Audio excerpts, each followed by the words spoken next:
రైతు సోదరులందరికీ నమస్కారం. నా పేరు భాస్కర్ రావు. నేను కర్నూలు సీడ్స్లో సేల్స్ ఆఫీసర్గా వర్క్ చేస్తున్నాను.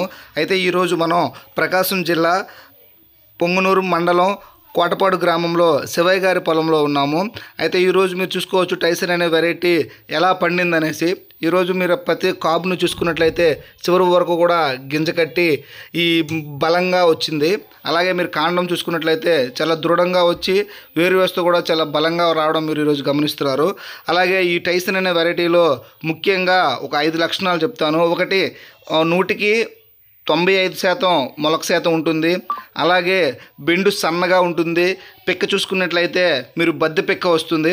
అలాగే మీరు ఇక్కడ చూసుకోవచ్చు 70 నుంచి 80% ఏకరీతి కండలు రావడం వలన అధిక దిగుబడులు రావడానికి ఈ టైసన్ అనే వెరైటీ చాలా బాగా ఉపయోగపడుతుంది. అలాగే మీరు చూసుకున్నట్లయితే ఈ కర్నూలు సీడ్స్ వారి టైసన్ అనే వెరైటీ ఈ ప్యాకింగ్ చూసుకుంటే ఈ విధంగా ఉంటుంది.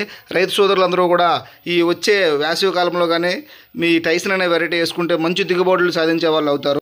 అలాగే టైసన్ అనే వెరైటీ తక్కువ హైట్ వచ్చి తెగుళ్ళను బాగా తట్టుకుంటుంది. అలాగే కలర్ చూసుకుంటే ముదిర నారింజ రంగు కలర్ వస్తుందండి. నమస్కారం.